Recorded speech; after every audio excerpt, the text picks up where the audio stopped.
Hello friends, Pandian store serial இனி வரப்போகிற எபிசோட்ஸ்க்கான review தான் பார்க்க போகிறோம். அடுத்தடுத்த சுவாரஸ்யங்களை தெரிஞ்சுக்கிறதுக்கு இந்த வீடியோவை ஸ்கிப் பண்ணாமல் கடைசி வரைக்கும் பாருங்கள். சுகன்யா இருந்துட்டு முத்துவேல்கிட்டையும் சக்திவேல்கிட்டையும் என்னோட புருஷனுக்கு ஏதாச்சும் தொழில் ஆரம்பித்து கொடுங்க அப்படின்னு சொல்லிட்டு கேட்டிருப்பாங்க. இதோட கடைசி எபிசோடாக முடிச்சிருப்பாங்க. சுகன்யா இருந்துட்டு கேட்க, நம்ம முத்துவேலும் சக்திவேலும் கண்டிப்பாக பழனிவேல் வந்து வீட்டுக்கு வந்தால் சொல்லு, நான் அவங்ககிட்ட பேசி எப்படியாவது சம்மதிக்க வச்சு அவனை தனியாக தொழில் ஆரம்பித்து கொடுக்குறேங்க, நீங்கள் ரெண்டு பேரும் அதை பார்த்துக்கிட்டு சந்தோஷமாக வாழுங்க அப்படின்னு சொல்லிட்டு முத்துவேலு சக்திவேலு சொல்றாங்க. இதெல்லாம் கேட்ட சுகன்யா இருந்துட்டு பயங்கர சந்தோஷம். எப்படியாவது அந்த குடும்பத்துல இருந்து நம்மளோட புருஷனை வந்து பிரிச்சு நம்ம கிட்ட கூட்டு வந்துடணும். எத்தனை நாள் தான் அந்த வீட்டுக்கு அடிமை வேலையா பார்த்துட்டு இருப்பாரு என்னோட புருஷன் அப்படின்னு சொல்லிட்டு மனசுக்குள்ளேயே யோசிச்சுட்டு இருக்காங்க. பயங்கர சந்தோஷமா படுறாங்க. அதுக்கப்புறம் அம்மாச்சி இருந்துட்டு, இங்க பாரு சுகன்யா, நீ பண்றது சரியில்லை அப்படின்னு சொல்லிட்டு சொல்றாங்க. என்னத்தை சொல்றீங்க நீங்க? இத்தனை நாள் வரைக்கும் என்னோட புருஷங்க அடிமை வேலை தானே பார்த்துட்டு இருக்காங்க. இது நாள் வரைக்கும் சம்பளம்னு ஒன்று கொடுத்துருக்காங்களா? ஒரு ரூபாய் கூட அவங்க கிட்ட கையேந்தி நிற்கிற மாதிரி தான் இருக்குது. என்ன 3 வேளை சோறு மட்டும்தான் போடுறாங்க, வேற என்ன பண்ணிட்டாங்க அப்படின்னு சொல்லிட்டு சொல்றாங்க. நம்ம அம்மாச்சி இருந்துட்டு, இங்க பாருடி, நீ சொல்றதெல்லாம் ரொம்ப தப்பு. கண்டிப்பா பாண்டியன் இருந்துட்டு அந்த மாதிரி எல்லாம் பண்ணவே மாட்டான் அப்படின்னு சொல்லிட்டு சொல்லுவோம். இங்க பாருங்க அம்மாச்சி, இங்க பாருங்க அத்தை, நீங்க அவங்கள பத்தி எல்லாம் சர்டிபிகேட் எல்லாம் கொடுக்காதீங்க. அந்த வீட்டுல ஒரு வாரம் இருந்து பாருங்க, அப்பதான் உங்களுக்கு தெரியும் என்ன நடக்குது ஏது நடக்குதுனாலாம். இப்போ நீங்க இந்த வீட்டுல இருக்கிறதுனால தானே அங்க நடக்கிறதெல்லாம் உங்களுக்கு தெரிய மாட்டேங்குது. என் புருஷன் எப்படி வேலை செய்யறாங்கன்னு தெரியுமா? இன்னைக்கு சாப்பிட்டுட்டு இருக்கும் போது அரிசி மூட்டை வந்திருக்கு அப்படின்னு சொல்லிட்டு சரியா சாப்பிட கூட இல்லை, அதுலயே இழுத்துட்டு போறாங்க. இதுல இருந்து தெரியலையா என்னோட புருஷன் வந்து எவ்வளவு வேலை பாக்குறாங்கன்னு சொல்லிட்டு அப்படின்ற மாதிரி சொல்றாங்க. இதெல்லாம் கேட்ட நம்ம பாட்டி இருந்துட்டு, இங்க பாரடி சுகன்யா, நீ பண்றதெல்லாம் ரொம்ப தப்புடி. கண்டிப்பா இது பழனிக்கு தெரிஞ்சா சண்டை தான் போடுவான். அதுக்கப்புறம் உன்னோட இஷ்டம் அப்படின்ற மாதிரி சொல்லவும், இங்க பாருங்க அத்தை, இந்த விஷயத்த நான் பாத்துக்கிறேன், நீங்க எதுவுமே பேசாதீங்க அப்படின்ற மாதிரி சுகன்யா சொல்லிடுறாங்க. அதுக்கப்புறம் ரொம்பவே சந்தோஷமா அந்த வீட்டுக்கும் போயிடுறாங்க. அதுக்கப்புறம் என்ன, சுகன்யா எதுவுமே தெரியாத மாதிரி அமைதியா இருக்காங்க. நம்ம பாண்டியன் இருந்துட்டு கடையில இருக்கிற வேலையெல்லாம் பார்த்துட்டு இருக்காரு. அந்த நேரம் பார்த்து மயிலோட அப்பா இருந்துட்டு வேலைக்கு வராங்க. வேலைக்கு வந்த உடனே பழனி, அதாவது பாண்டிக்கு எதுவும் தெரியாது இல்லையா, அதனால வாங்க சம்பந்தி, நல்லா இருக்கீங்களா, நேற்று கடையில வேலையெல்லாம் எப்படி இருந்துச்சு, உங்களுக்கு சௌரியமா இருக்கா அப்படின்னு சொல்லிட்டு எதுவுமே தெரியாம விசாரிச்சுட்டு இருக்காரு. தெரியும், ஏதோ ஒரு அளவுக்கு இருந்துச்சு சம்பந்தி, போக போக எனக்கும் பழகிடும். நேத்து வந்து வீட்டுக்கு தேவையான பொருள் எல்லாம் எடுத்துட்டு போனேன். சரவணன் சொன்னாரா அப்படின்னு சொல்லிட்டு ஒரு வார்த்தை சொல்லிடுறாங்க. சொன்ன உடனே பயங்கர ஷாக்கு. என்ன சொல்றீங்க அப்படின்னு சொல்லிட்டு கேட்கவும், நம்ம சரவணனுக்கு பயங்கர ஷாக்கு. என்ன சரவணா சொல்றாரு இவரு அப்படின்னு சொல்லிட்டு கேட்கவும், ஆமாப்பா உங்ககிட்ட சொல்லலான்னு வந்தேன், ஆனா நீங்க தான் வீட்டுக்கு வர்றதுக்கும் லேட் ஆயிடுச்சு, அதுக்கப்புறம் நானும் தூங்கிட்டேன்ப்பா அப்படின்னு சொல்லிட்டு சொல்லவும், சரிடா, நான் அப்புறமா இந்த விஷயத்த பத்தி உங்ககிட்ட பேசுறேன் அப்படின்னு சொல்லிட்டு ஒரு வேலையா வெளியே போயிடுறாரு. அந்த நேரம் பார்த்து மயில் வந்து கடைக்கு வராங்க. கடைக்கு வந்த உடனே நம்ம மயிலோட அப்பா இருந்துட்டு, வா மயில், எப்படி நீ வந்த அப்படின்னு சொல்லிட்டு கேட்கவும், இங்க பாருங்க, இனிமே நானும் இந்த கடையில வேலை பார்க்கறதுக்கு வரப்போறேன், டெய்லியும் நானும் இங்க வரப்போறேன் அப்படின்ற மாதிரி சொல்லவும், நம்ம சரவணுக்கு பயங்கர டென்ஷன் ஆகுது. என்ன பண்றது ஏது பண்றதுன்னு தெரியாம முழிச்சுட்டே நிக்கிறாரு. அதுக்கப்புறம் இவங்க தொல்லையெல்லாம் எப்பதான் தீருமோ அப்படின்ற மாதிரியும் யோசிச்சுட்டு இருக்காரு. அதுக்கப்புறம் என்ன, நம்ம மயிலோட அப்பா இருந்துட்டு, மயிலு நீ இங்க வா, ஃபர்ஸ்ட் வந்து கல்லால உக்காரு, நீ இந்த கல்லால உக்காந்தாதான் இந்த கடைக்கே மகாலட்சுமி வந்த மாதிரி இருக்கும், நீ உக்காரு, வா வா அப்படின்னு சொல்லிட்டு உக்கார வைக்கவும், நம்ம மயில இருந்துட்டு தயங்கிக்கிட்டே உட்காடுறாங்க. உட்காந்துட்டு இந்த கல்லாவும் நல்லா தான் இருக்குதுப்பா அப்படின்னு சொல்லிட்டு ரொம்ப சந்தோஷமா உட்காந்துட்டு இருக்காங்க. இதெல்லாம் பார்த்தா சரவணன் இருந்துட்டு பயங்கரமா கோவத்தோட, இங்க பாரு மயில, நீ எதுக்காக வந்த, இந்த கடைக்கு வேலை பார்க்கறது தானே வந்த, எதுக்காக போயிட்டு கல்லால உட்காடுற, ஃபர்ஸ்ட் அங்கிருந்து எழுந்து வா அப்படின்னு சொல்லிட்டு பயங்கர கோவத்தோட சொல்றாங்க. நம்ம மயில் இருந்துட்டு, என்ன மாமா நீ இப்படியெல்லாம் பேசுற, நானு ஏதோ ஒரு சந்தோஷத்துல தானே உக்காந்தேன், இப்படியெல்லாம் பேசாத மாமா, அப்பா வேற இருக்காங்க. ஆமா, உங்க குடும்பத்துக்கு எல்லாத்துக்குமே இப்படி தானே, ஏமாத்தி பிழைக்கிற வேலை தானே உங்களுக்கெல்லாம் அப்படின்னு சொல்லிட்டு சொல்லவும், நம்ம மயிலோட அப்பா இருந்துட்டு, என்ன மாப்பிள்ள இப்படி எல்லாம் பேசுறீங்க, நீங்க பண்றதுக்கு இப்படி எல்லாம் பேசாம வேற எப்படி பேச சொல்றீங்க, நேத்து எடுத்துட்டு போன பொருள் எல்லாம் கணக்கு எழுதி கொடுத்துட்டு போங்கன்னா நீங்க பாட்டுக்கு எடுத்துட்டு போனீங்க, இப்ப யார் பதில் சொல்றது எங்க அப்பா கிட்ட அப்படின்னு சொல்லிட்டு சொல்லவும், இங்க பாருங்க மாப்பிள்ள, நான் பேசிக்கிறேன் தானே சொன்னேன், என்னத்தை பேசுவீங்க நீங்க, உங்களுக்கு கொஞ்சம் கூட கூச்சமாவே இல்லையா, ஒரு கடைக்கு வேலைக்கு வரும், அந்த கடைக்கு வேலை பார்க்காம ஒரு மாதத்துக்கு தேவையான மளிகை பொருளெல்லாம் எடுத்துகிட்டு போகிறீங்களே, உங்களுக்கு கொஞ்சம் கூட வெக்கமாவே இல்லையா அப்படின்னு சொல்லிட்டு நேரடியாகவே சொல்லிடுறாரு நம்ம மயிலுக்கு. இங்கே பாருங்க மாமா, ஏதோ உரிமையில எடுத்துட்டாரு, இனிமேல் எடுக்க மாட்டாரு, இந்த கடையில் பச்சை தண்ணி கூட குடிக்க வேண்டாம்னு நான் சொல்லிடுறேன் மாமா. நீங்கள் இப்படியெல்லாம் பேசாதீங்க மாமா, ரொம்ப கேவலப்படுத்தி பேசுகிறீங்க. ஆமாம், நீங்கள் பண்ணுறதுக்கு கேவலப்படுத்தி பேசாமல் வேறு எப்படி பேச சொல்கிறீங்க நீங்கள் அப்படின்னு சொல்லிட்டு சொல்லவும், நம்ம பழனி இருந்துட்டு இங்கே பாரு சரவணா, நீ கொஞ்ச நேரம் அமைதியாக இரு சரவணா அப்படின்னு சொல்லிட்டு சொல்லவும், நம்ம சரவணனுக்கு கோவம் தாங்கவே முடியல. அதுக்கப்புறம் பயங்கரமாக கத்தி விட்டுறாரு ரெண்டு பேரையும். நம்ம மயில் இருந்துட்டு பயங்கரமான அழுதுகிட்டே இருக்காங்க. அதுக்கப்புறம் நம்ம மயில் இருந்துட்டு இங்கே பாருங்கப்பா, நீங்கள் பண்ணுற வேலை பாருங்க, என்ன எப்படி பாதிக்குதுன்னு பாருங்க, உங்களுக்கு கொஞ்சம் கூட கூச்சமாகவே இல்லையா, நீங்கள் என்ன பண்ணி வச்சிருக்கீங்க அப்படின்னு சொல்லிட்டு பயங்கர கோவத்தோட நம்ம மயில் இருந்துட்டு மயிலோட அப்பா கிட்ட சொல்லவும், மயிலோட அப்பா எதுவுமே பேசாமல் அமைதியாக நின்றுட்டு இருக்காங்க. அதுக்கப்புறம் நம்ம மயில் இருந்துட்டு இங்கே பாருங்கப்பா, இனிமேல் நீங்கள் இந்த கடைக்கு வேலைக்கு வரவே கூடாது அப்படின்னு சொல்லிட்டு கையை பிடிச்சி இழுத்துட்டு போயிட்டே இருக்காங்க. போயிட்டு இங்கே பாருங்கப்பா, ஆட்டோ பிடிச்சி போங்க நீங்கள் வீட்டுக்கு, இனிமேல் இந்த கடைக்கு வேலைக்கு வராதிங்க, வேற எங்கேயாவது வேலை பார்த்துக்கோங்க அப்படின்னு சொல்லிட்டு பயங்கரமான கோவத்தோட ஆட்டோ ஏற்றி அனுப்பி விட்டுடுறாங்க. அதுக்கப்புறம் நம்ம சரவணன் இருந்துட்டு இங்கே பாருடி, நீயும் இனிமேல் இந்த கடைக்கு வரக்கூடாது, நீங்கள் வந்தால் இந்த கடை எப்படியும் உருப்படாம தான் போகும், அதனால தான் முன்னாடியே உங்ககிட்ட சொல்கிறேன், இனிமேல் யாருமே இந்த பக்கம் வந்துடாதீங்க அப்படின்னு சொல்லிட்டு பயங்கர கோவத்தோட சொல்கிறாங்க. இங்கே பாருங்க மாமா, நீங்கள் ரொம்ப தப்பு பண்ணுறீங்க, இப்படியெல்லாம் பேசுறது ரொம்ப தப்பு மாமா, நீங்கள் பின்னாடி ரொம்ப கஷ்டப்படுவீங்க அப்படின்னு சொல்லிட்டு சொல்லவும், நீங்கள் பண்ண தப்புக்கு தானே நீங்கள் அப்போ அனுபவிச்சிருக்கீங்க, இப்போ என்ன கஷ்டப்படுவேன்னு சொல்லிட்டு இருக்கியா நீ, இங்கே பாருடி, மேலும் மேலும் வாய் அதிகமாக போச்சுன்னா நீயும் உங்கள் அப்பா கூட சேர்ந்து போகிற மாதிரி இருக்கும் சரியா அப்படின்னு சொல்லிட்டு சொல்லவும், ஊனா இதை ஒன்று மட்டும் சொல்லிடுங்க, என்னை வாயை திறக்க விடாதீங்க அப்படின்னு சொல்லிட்டு பயங்கர கோவத்தோடு இருக்காங்க. இங்கே பாரு, நீ ஏதாச்சும் சொல்லி இங்கே இருந்துடலான்னு மட்டும் நினைக்காத, இன்னும் கொஞ்ச நாள் தான், இது எல்லாத்துக்கும் நான் முடிவு கட்ட போறேன் அப்படின்ற மாதிரி சொல்றாங்க. இங்க பாருங்க மாமா, நீங்க எந்த முடிவு வேணா பண்ணுங்க, ஆனா இனிமே எங்க குடும்பத்தை பத்தி அசிங்கப்படுத்தி எல்லாம் பேசாதீங்க அப்படின்னு சொல்லிட்டு கிளம்பிடுறாங்க. நம்ம பழனி இருந்துட்டு இங்க பாடுற மாப்பிள்ள, நீ பண்றது ரொம்ப தப்புடா, எதுக்காகடா சம்மந்திக்கிட்டே இப்படி எல்லாம் பேசுற அப்படின்னு சொல்லிட்டு கேட்கவும் நடந்த விஷயத்தெல்லாம் சொல்றாங்க. என்ன கல்யாணம் பண்ண நாள்ல இருந்து இப்போ வரைக்கும் ஏமாத்திரியே தான் இருக்காங்க, ஏன்னா ஒவ்வொரு விஷயத்திலும் நம்ப வச்சு என் கழுத்தை அழுத்திருக்காங்க, அதனாலதான் எனக்கு அவங்கள பார்த்தாவே பிடிக்கல அப்படின்னு சொல்லிட்டு சொல்லவும், அப்படி என்னடா மாப்பிள்ள உன்னை பண்ணாங்க அப்படின்னு சொல்லிட்டு நம்ம பழனி கேட்கவும், நம்ம சரவணன் இருந்துட்டு ஒவ்வொன்று தான் சொல்றாரு. அதாவது மயில் இருந்துட்டு 12th தான் படிச்சிருக்கான்ற விஷயத்த மறைச்சி டிகிரி முடிச்சிருக்கா அப்படின்னு சொல்லிட்டு போய் சொல்லி எனக்கு கல்யாணம் பண்ணி வச்சுட்டாங்க. அதுக்கப்புறம் அந்த விஷயம் தெரிஞ்சதும் அவளை அவங்க வீட்டுக்கு எடுத்துட்டு போய் விட்டுட்டு வந்துட்டேன். அது முன்னாடி, அதாவது கல்யாணத்துக்கு முன்னாடியே என்கிட்ட அது பொய் சொல்லாம சொல்லியிருந்தா கண்டிப்பா அவளை நான் கல்யாணம் பண்ணியிருப்பேன். ஆனா இப்படி ஒரு பொய்ய சொல்லி என்னை ஏமாத்தி என்னை கழுத்து அறுத்துட்டாங்க. அதனால அவங்க வீட்டுக்கு எடுத்துட்டு போய் விட்டுட்டு வந்துட்டேன். கொஞ்ச நாள்ல நீ மாசமாக்குறேன்னு சொல்லி நடி, அப்பதான் உன்னை வீட்டுக்கு சேர்த்திப்பாங்க அப்படின்னு சொல்லிட்டு நடிச்சு என்னை ஏமாத்திட்டான். எல்லாமே நடிப்புல இருந்து ஸ்டார்ட் பண்ணி ஒவ்வொரு விஷயத்துலயும் என்ன நடிச்சுட்டே தான் இருக்கான். அதுவும் இல்லாம ஏதோ ஐடி கம்பெனில ஒர்க் பண்றேன்னு சொல்லிட்டு ஏதோ ஒரு ஹோட்டல்ல ஒர்க் பண்ணிட்டு இருக்கா மாமா. இதெல்லாம் பார்த்தா எனக்கு எப்படி இருக்கும், இதெல்லாம் நினைச்சுதான் என்னால அவங்கள ஏத்துக்க முடியல. ஒரு நாள் கூட என்ன ஏமாத்தாம இருந்ததே இல்லவ அப்படின்னு சொல்லிட்டு பயங்கர கோவத்தோட சொல்லிட்டு இருக்காங்க. இதெல்லாம் கேட்ட நம்ம பழனி வந்துட்டு என்னடா மாப்பிள்ள சொல்ற, இப்படியெல்லாம் பண்ணாங்களா அப்படின்னு சொல்லிட்டு கேட்குறாங்க.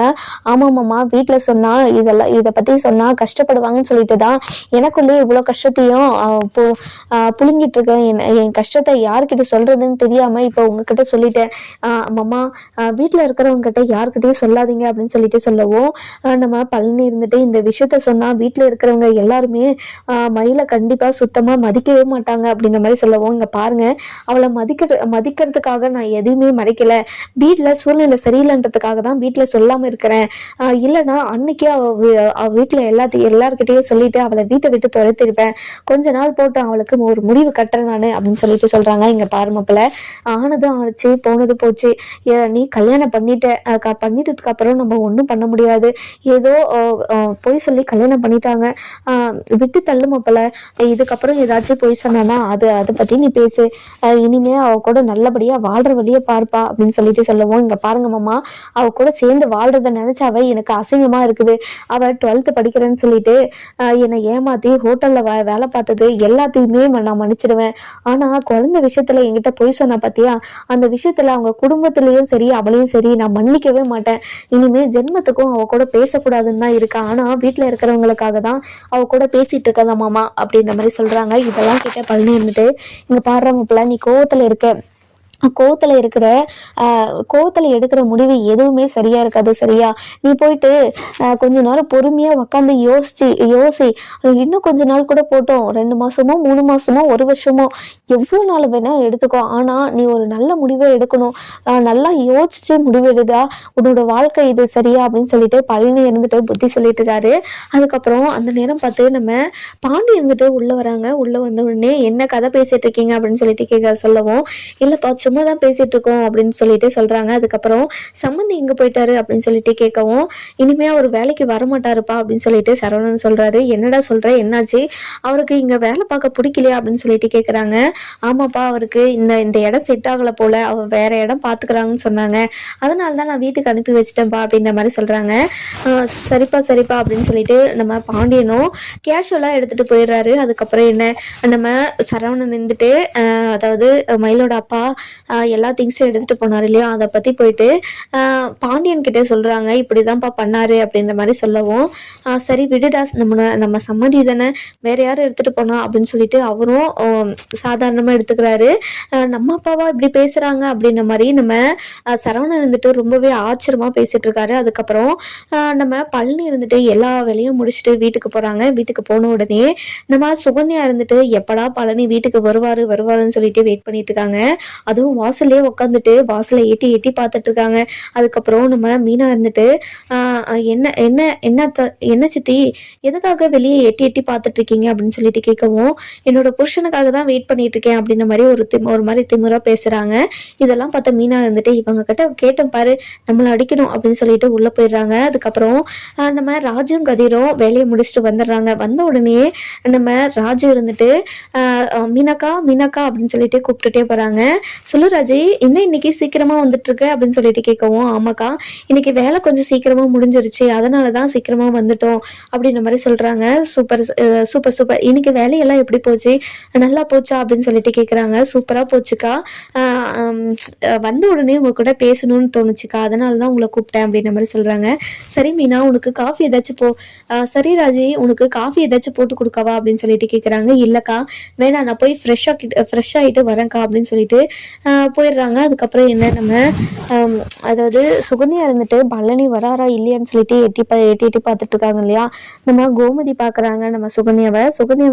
ஸோ இங்கே பாருடி, என்னடி பண்ணிட்டு இருக்க, இங்கேயும் ரோட்டுக்கும் இங்கேயும் அங்கேயும் பார்த்துட்டே இருக்க, என்ன ஆச்சு அப்படின்னு சொல்லிட்டு கேட்கவும், இல்லை அத்தாச்சி, இது மாமா வருவாரான்னு தானே பார்த்துட்டு இருக்கேன், ஆனால் இன்னும் ஆளவே காணோம் அப்படின்ற மாதிரி சொல்கிறாங்க. அதுக்கப்புறம் என்ன, என்னடி அவன் தான் ஒரு நாளைக்கு லேட்டாக வருவான், எல்லா விஷயமும் உனக்கு தெரியும்ல, எதுக்காக இப்படி வெயிட் பண்ணிட்டு இருக்க, என்ன விஷயம், என்ன ஏதாச்சும் இருந்தால் சொல்லு, நான் உனக்கு பண்ணி கொடுக்குறேன் அப்படின்ற மாதிரி சொல்கிறாங்க. இல்லை அத்தாச்சி, மாமா வரட்டும் அப்புறமா சொல்கிறேன் அப்படின்ற மாதிரி சொல்கிறாங்க. அதுக்கப்புறம் என்ன, நம்ம சுகன்யா இருந்துட்டு அதாவது வெயிட் பண்ண முடியாமல் நம்ம பழனிக்கு இருந்துட்டு கால் பண்ணுறாங்க. கால் பண்ணி எங்கெங்கே இருக்கீங்க அப்படின்னு சொல்லிட்டு கேட்கவும், நம்ம பழனி இருந்துட்டு இப்போ தான் வீட்டுக்கு கிளம்பிட்டுருக்கேன், இன்னும் ஒரு 10 நிமிஷத்தில் வந்துடுவேன் அப்படின்ற மாதிரி சொல்கிறாங்க. நம்ம சுகன்யாவுக்கு பயங்கர சந்தோஷம்.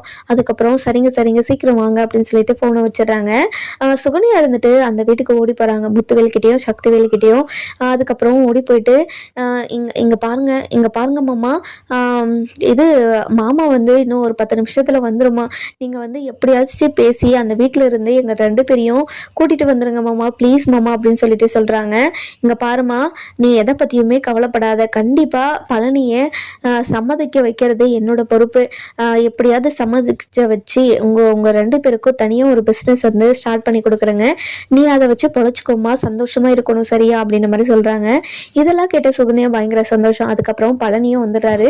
வந்த உடனே நம்ம சுகன்யா இருந்துட்டு பயங்கர சந்தோஷமா, அவர் வந்துட்டாரு போல, நீங்க அப்புறமா வாங்க, இப்பயே வந்தா என் மேல சந்தேகப்படுவாங்க, நான் போயிட்டு மாமாக்கு சாப்பாடெல்லாம் எடுத்து வைக்கிறேன், எடுத்து வச்சுட்டு ஒரு 1/4 மணி நேரத்துக்கு அப்புறம் நீங்க வந்து பேசுறீங்களா அப்படின்னு சொல்லிட்டு கேட்குறாங்க. சரி நான் பேசுறேன், நீ போ அப்படின்னு சொல்லிட்டு சொல்லிடுறாங்க. அதுக்கப்புறம் சுகன்யா இருந்துட்டு பயங்கர சந்தோஷத்தோட ஓடி வராங்க. ஓடி வந்த உடனே நம்ம பழனி கிட்ட, அம்மா நீங்க சாப்பிட்றீங்களா, நான் சாப்பாடு எடுத்துட்டு வந்து வைக்கவா அப்படின்னு சொல்லிட்டு பயங்கர அக்கறையோட நடந்துக்கிறாங்க. இதெல்லாம் பார்த்த பழனி இருந்துட்டு, என்ன சுகன்யா, உன்னோட நடவடிக்கை பொண்டாட்டிக்கெல்லாம் ரொம்பவே டிஃப்ரெண்ட்டாக இருக்கே, எதனால் இப்படி பண்ணுற அப்படின்னு சொல்லிட்டு கேட்குறாங்க. என்னங்க உங்களோட பொண்டாட்டி தானே நான், இதெல்லாம் உங்களுக்கு நான் பண்ணக்கூடாதா அப்படின்னு சொல்லிட்டு கேட்கவும், நம்ம பழனி இருந்துட்டு எதுவுமே அதாவது பழனி இருந்துட்டு எதுவுமே சொல்லாமல், இங்கே பாரு சுகன்யா, இத்தனை நாளாக நீ இந்த மாதிரி எனக்கு பண்ணதே கிடையாது இல்லையா, அதனால தான் நான் இப்படி உங்ககிட்ட கேட்டேன் அப்படின்னு சொல்லிட்டு கேட்குறாங்க.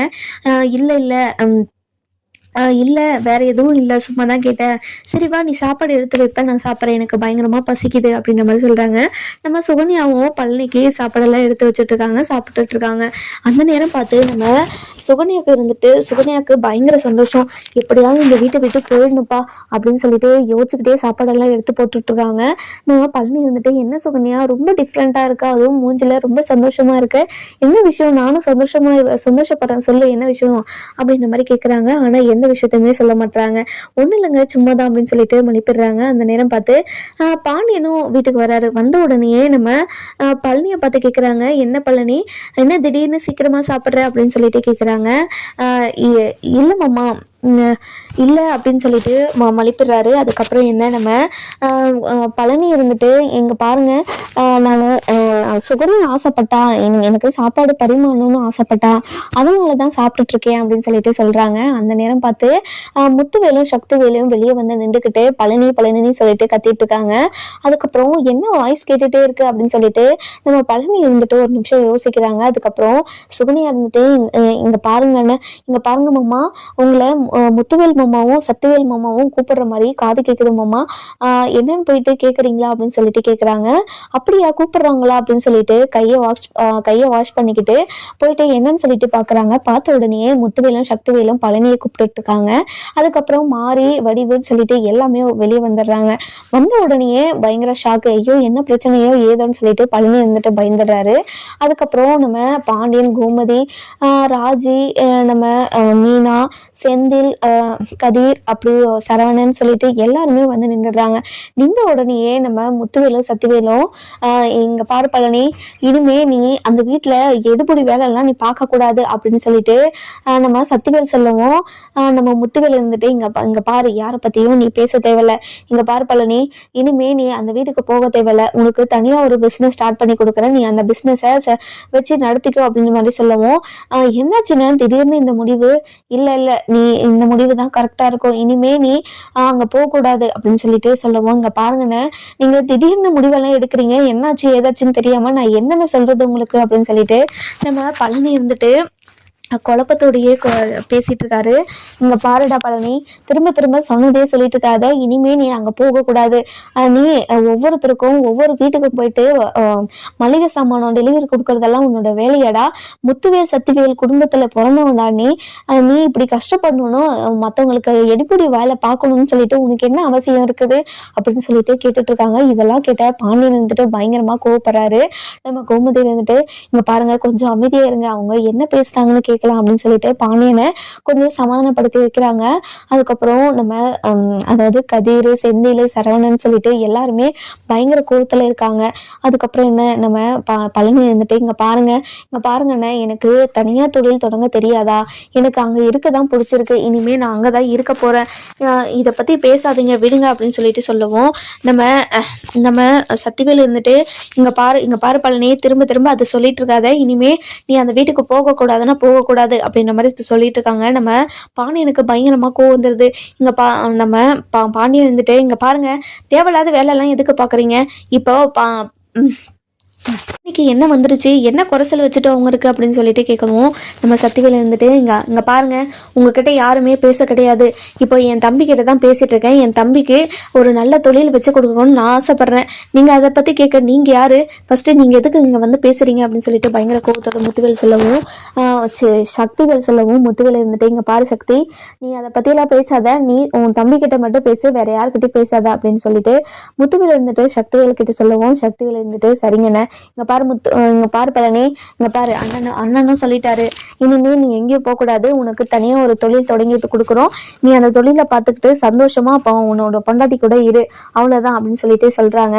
அதுக்கப்புறம் நம்ம பாண்டி இருந்துட்டு, இங்கே பாருங்க, சண்டை போட எந்த காரணமும் இல்லைன்னு சொல்லிட்டு இப்படியெல்லாம் நடந்துட்டு இருக்கீங்களா நீங்கள், எதுக்காக எங்கள் குடும்பத்தில் நீங்கள் சண்டை வளர்த்துக்கிட்டே இருக்கணும்னு நினைக்கிறீங்க அப்படின்னு சொல்லிட்டு பேசிட்டு இருக்காங்க.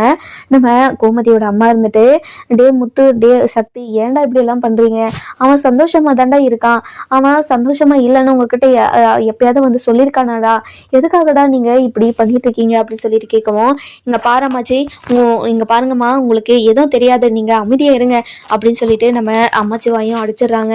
அதுக்கப்புறம் நம்ம அதாவது கோமதியோட அம்மா இருந்துட்டு, இனிமே இந்த வீட்டில் இருந்து யாராலையும் இந்த வீட்டுக்கு பிரச்சனை வராதுன்னு சொல்லிட்டு சத்தியம் பண்ணியிருந்தாங்க இல்லையா, அதை வந்து யோசிச்சு பார்க்குறாங்க.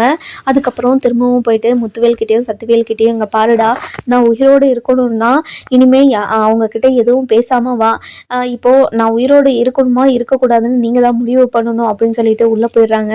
இதெல்லாம் கேட்டால் முத்து இருந்துட்டு, இங்கே பாருங்கம்மா, தேவையில்லாத வேலையெல்லாம் பார்க்குறீங்க, இனிமே பழனி இருந்துட்டு அந்த வீட்டுக்கு போகக்கூடாது, அவ்வளோதான் என்னோட முடிவு அப்படின்ற மாதிரி சொல்கிறாங்க. நம்ம பாண்டியன் இருந்துட்டு என்ன முடிவு எடுப்பார் அப்படின்னு நம்ம வர எபிசோடில் பார்க்கலாம். இந்த வீடியோ உங்களுக்கு பிடிச்சிருந்தா லைக் பண்ணுங்கள், சப்ஸ்கிரைப் பண்ணுங்கள், மறக்காமல் பெல் ஐக்கானையும் கிளிக் பண்ணிக்கோங்க.